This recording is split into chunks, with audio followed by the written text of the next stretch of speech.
In the high-stakes world of gold mining, tensions are bound to rise, and the explosive fallout between Parker Schnabel and Rick Ness during Season 8, Episode 4, The Curse of the Fairplay Mountains, marked the conclusion of a defining chapter in the show's history.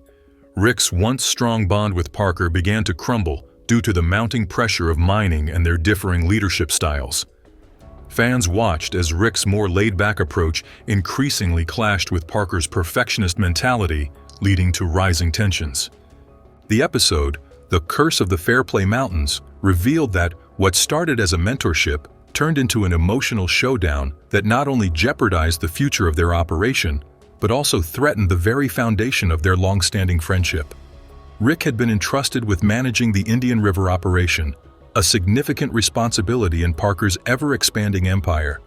However, his handling of the cut would prove to be disastrous, leading to a significant loss, and Parker wasn't going to let it slide. This wasn't just about gold, it was about trust, and Parker's frustration was clear. When things go south like this, it's not just about the financial hit, it's about the pressure mounting on everyone involved. Parker, known for his no-nonsense leadership style, demanded accountability. He wasn't just angry, he was disappointed. As someone who's worked tirelessly to make the operation a success, Parker holds his crew to extremely high standards. The tension in the air, as Parker made it clear that this failure wasn't acceptable. For him, this wasn't just about the gold. This was about upholding the standards he's worked so hard to establish. Rick, for his part, was trapped in an impossible situation, and things were complicated. As a seasoned miner, he knew mistakes were inevitable in such a high-pressure environment. But was this mistake too big to come back from? While Rick had the experience to back him up, the scale of the financial loss left him with few defenses. Apologies could only go so far when millions of dollars were on the line, and Parker wasn't one to accept anything less than the best. Rick's laid-back approach no longer seemed to align with the demands of an operation that had grown far more complex and high stakes. The confrontation went beyond the mine, unfolding in front of the Gold Rush's audience. Fans were watching, and social media exploded with reactions as viewers sided with either Parker or Rick. For Parker, the incident was a wake-up call. He was no longer the rookie miner trying to prove himself. He was in charge of a major operation, and the stakes were higher than ever.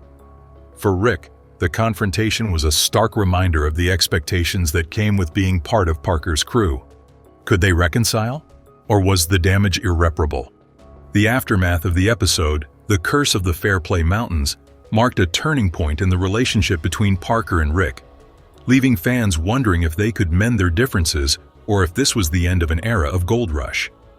As the season unfolded, the tension between them only grew, and it became clear that their partnership would never be the same.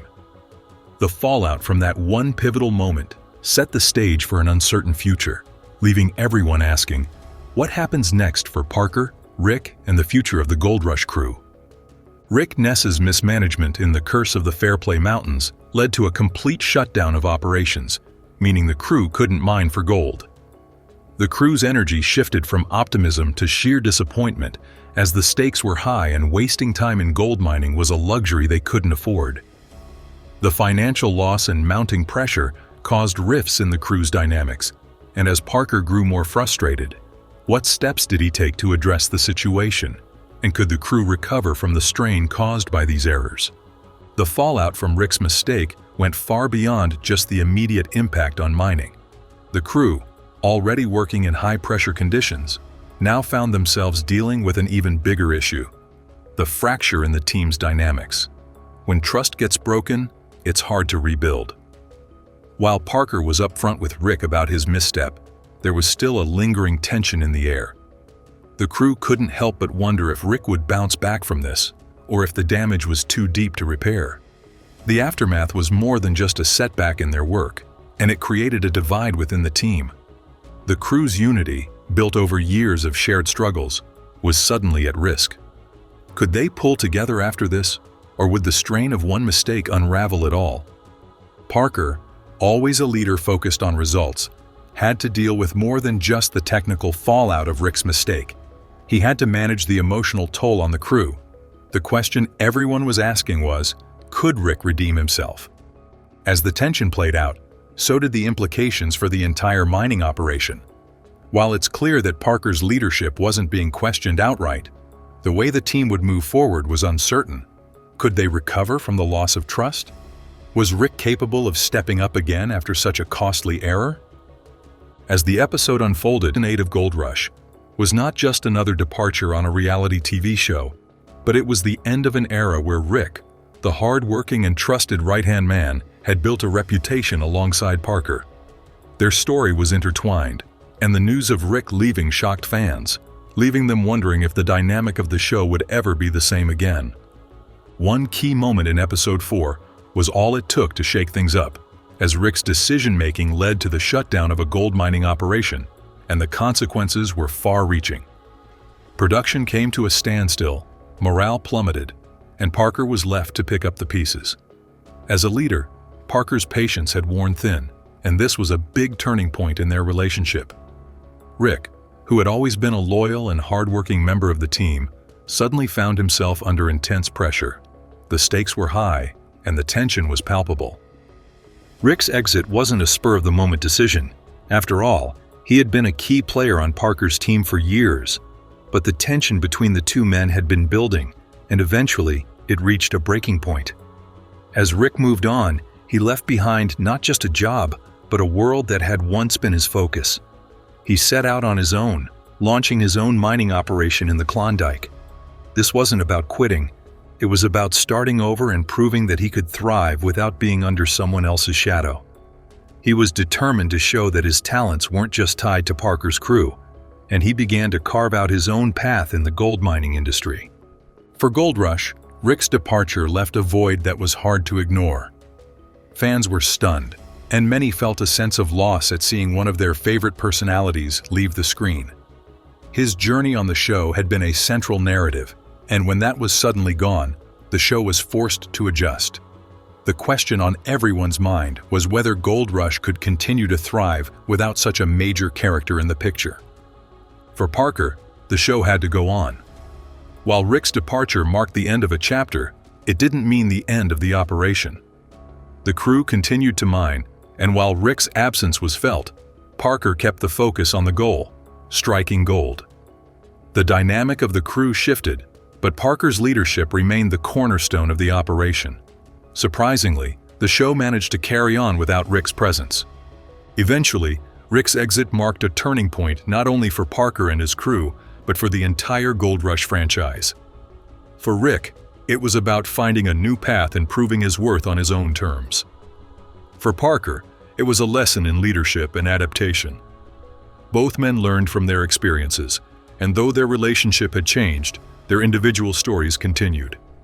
Gold Rush kept rolling, and so did Rick, forging a new future in the unforgiving world of gold mining. Rick, a seasoned professional with years of experience in mining, quickly earned Parker's respect due to his deep knowledge and experience in the industry. As Parker took on more responsibility and developed a leadership style, Rick was content in his role and often did the work without seeking to lead the operation himself. However, tensions began to surface as Parker became more focused on making critical decisions, and Rick felt increasingly sidelined. The root of their tension was a clash of personalities.